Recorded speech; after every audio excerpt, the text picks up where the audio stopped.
A scholar who wanted to explore the Hasidic movement once came to the Chozeh Lublin, one of the early Hasidic masters, with a problem that we are required to grieve over the destruction of the temple.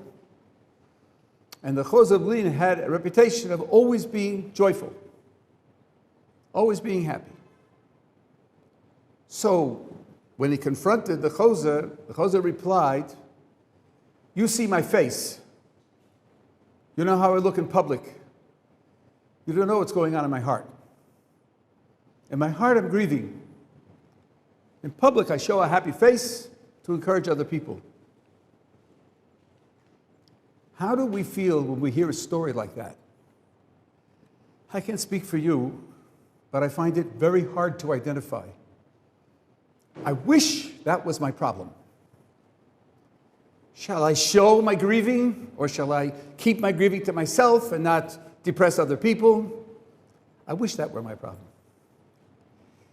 Tisha quotes a halacha in Shulchan Aruch, a law, that a Yarei Shamayim, someone who has fear of God, should grieve over the temple.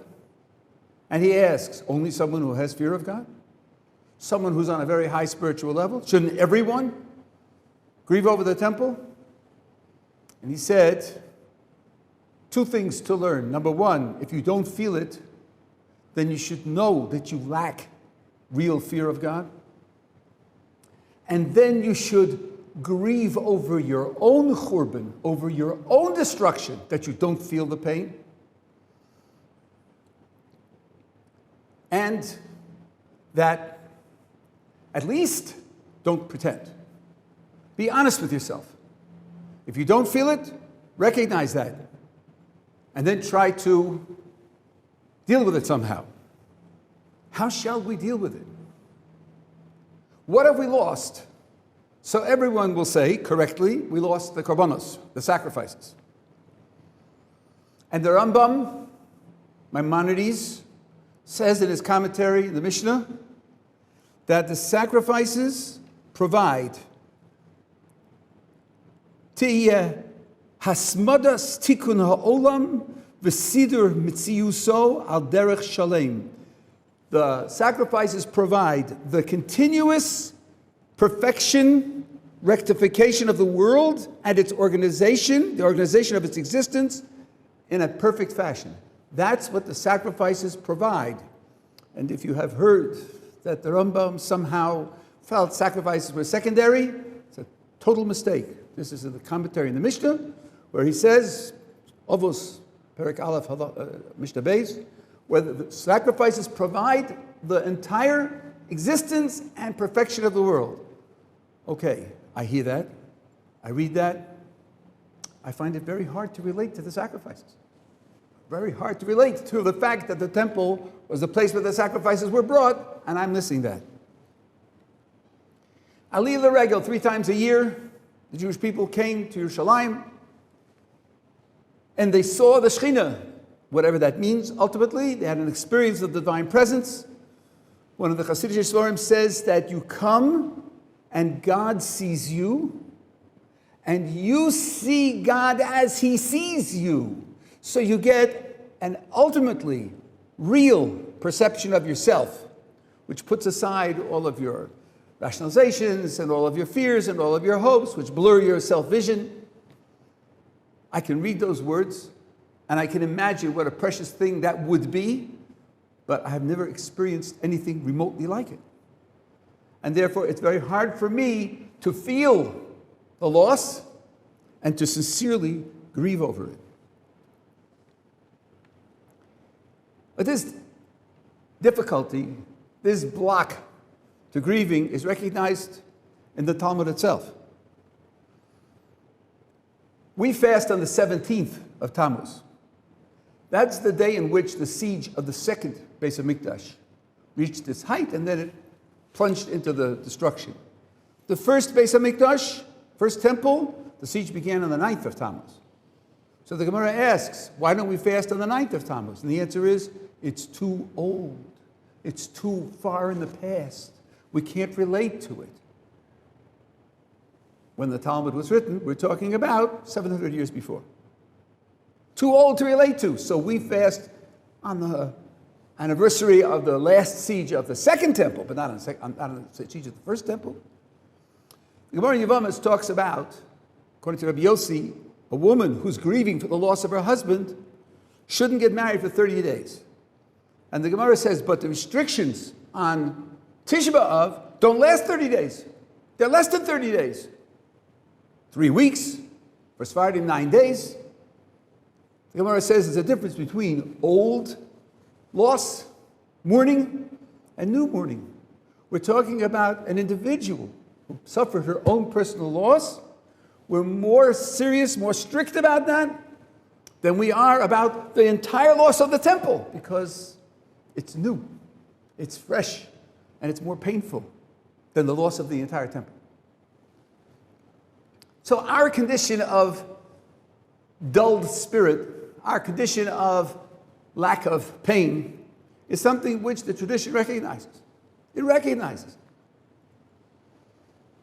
But we need to do something about it. And I think what we could do about it is to realize that the loss of the Beis HaMikdash is the root of many of our contemporary losses, many of our contemporary tragedies. And when we realize that, and when we face tragedies that we do identify with and that we do cry over, we should keep in mind that the root of that tragedy ultimately is the loss of the Beis HaMikdash. And bring the Beis HaMikdash into our contemporary pain and our contemporary suffering. I heard from the Belzer Rabbi, he should be well, in 1977, Shabbos Chazon. He's speaking about the loss of the Beis HaMikdash. And he said, we naturally associate the Beis HaMikdash with the sacrifices. But as a matter of fact, it was also a source of Torah. The Beis HaMikdash was a transmitter of Torah into the world. And one symptom of it is this.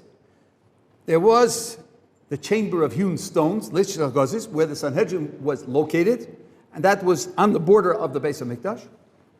As long as that was the place where the Sanhedrin sat, any court in the Jewish people could judge capital offenses. The Sanhedrin moved from there to 9 other locations. As soon as it moved out of that location, no court anywhere could judge a capital offense. Why? Because sitting there, the Shekhinah, God's presence in the temple, had an effect on the Sanhedrin, and through the Sanhedrin to Torah in the whole of the Jewish people. Without that effect, we couldn't take responsibility to judge a person's life and put someone to death. We say, at the end of every tefillah, Yhi Ratzon, she'yibona Beis HaMikdash b'mehera v'yameinu, the temple should be rebuilt speedily. V'sein chalkeinu b'sorasecha, give us our portion in your Torah.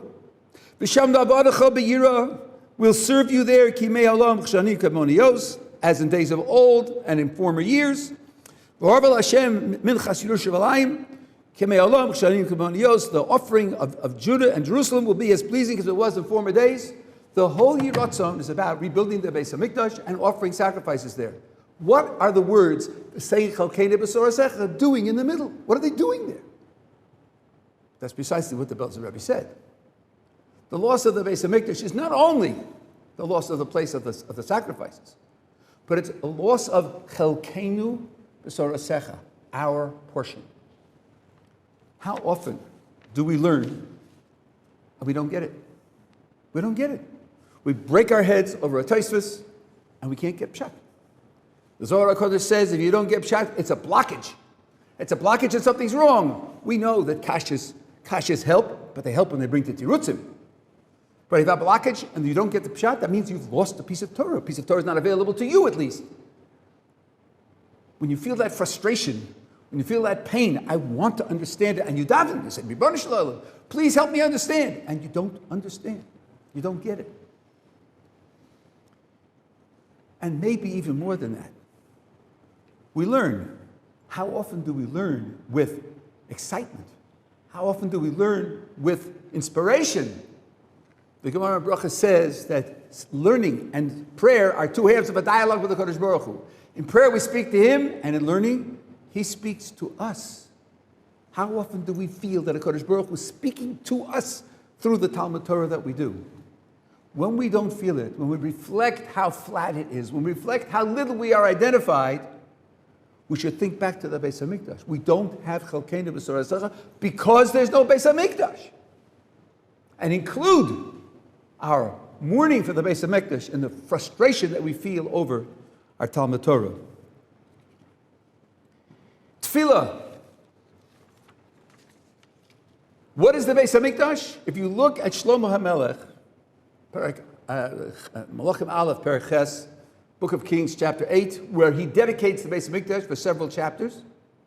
If you look there at what's going to happen in the Beis HaMikdash, he mentions only one thing. V'shamata el tchinas abdecha ve'amcha Yisrael asher yizpalelu el hamokom hazeh ve'ato tishma. Kodesh Baruch Hu should hear the pleading of his servant, meaning Shlomo HaMelech himself, and your people Israel, that they will pray to this place, and you will hear. He says that over and over again in his dedication. He doesn't mention anything else. He doesn't mention korbanos, sacrifices, at all. And what does Yeshaya HaMelech say? Yeshaya Navi say, I'll bring them to my holy mountain and cause them to rejoice in my house of prayer. Yes, there will be sacrifices on the altar, and they will be for the will of willing acceptance. Ki beisi beis tefillah yikarei l'chol ha'amim, because my house will be called a house of tefillah. So Shlomo HaMelech said it, and Yeshaya Navi said it, and when Chazal set up the prayers to be corresponding to the sacrifices, the number, the times, and the regular dinim, they were following the tradition going back to King Solomon. But that means that without the Beis HaMikdash, our prayer is crippled. Indeed, Chazal say, Ninalu sharei tefillah. The gates of prayer are locked against us. The Navi says, Gam ki ezak v'ashaveya, even though I will cry out and plead, sosam tfilosi. My tefillah is shut up. It's shut up and closed in. It's encased, it can't break out. How often do we daven? How often do we plead with the Kodesh Baruch Hu for something? Even l'shem shamayim, and it doesn't come. And we cry. And we go to Makomos HaKadoshim, and we cry for help. And if it doesn't come, we continue to cry. Those tears, we should associate them in our minds with the Beis HaMikdash. The reason why we're not being answered, the reason why HaKadosh Baruch Hu doesn't answer our pleas for help, is because there's no Beis HaMikdash. There's no Shekhinah among us. And when we feel that pain and that frustration, we should connect it to the loss of the Beis HaMikdash. Beis HaMikdash had a very special ceremony called Sota. The purpose of Sota was to restore peace between husband and wife. Indeed, part of the ceremony was to write down a section of the Torah on a piece of parchment, including God's name, and to blot it in water. The water erases the God's name, and the Talmud says, how great is peace between husband and wife, that HaKadosh Baruch Hu allowed his name to be erased in order to bring peace between husband and wife. That means that the Beis HaMikdash brought into the world a ruach of harmony in the home. And the Gemara says that if, God forbid, someone divorces his first wife, HaMizbeach Morid loved most, the altar cries for him. Do we have marital problems in our community? There are divorces, which are a terrible tragedy, and there are problems which don't end up in divorce, but people suffer. When we suffer, and when we daven to HaKadosh Baruch Hu, please help me to have a better relationship with my spouse, to bring up the children better, the home should be a happy home. Remember that the shorish of the failure, the shorish of the pain, is the loss of the Beis HaMikdash, which would have brought a spirit of harmony in the house into the world. The source of these ideas, most poignantly, is the famous Gemara And in the Midrash, in Eicha, it's spelled out a little more, where it says that in Rabbi Gamliel's neighborhood, there was a woman who lost a son. And she cried. She cried every night over the loss of her son. Rabbi Gamliel, hearing her cry, cried also until his eyelashes fell out. Medrash in Eicha says he was crying over the destruction of the temple. She was crying for her son. He was crying over the destruction of the temple. Was he identifying with her? Of course he was identifying with her. He was identifying with her pain, tracing it back to its shorish. The root of her pain, like the root of the pain that engulfs all of us, is ultimately the source of the Churban Habayis. Who doesn't know of sickness? Who's not worried about sickness? Who doesn't suffer from the sickness in the family, in the community, friends, everyone? We say Rifa'enu, everyone has kavanah, because everyone knows people who are in need. What we have to do is associate that in our minds with the Churban Habayis and say, the reason people are sick, the reason, Rahman al-Hassan, people are dying, is because of the loss of the Beis HaMikdash. What about Parnasa? Who's not worried about Parnasa? Making a livelihood, supporting the family, oneself, being able to help others. Chazal say, from the time the Beis HaMikdash was destroyed, Na'asu Gishamim Tzimukim La'olam. The rains became dried up for the world. Ein Yordim Me'otzer Tov. When they come down, they don't come down from a good treasury. They come down at the wrong time. They come down too much or too little. Ein Yom She'ein Bo Klala. There's no day without a curse. That means the inability of the Jewish people to support itself, to pay the bills that need to be paid. How?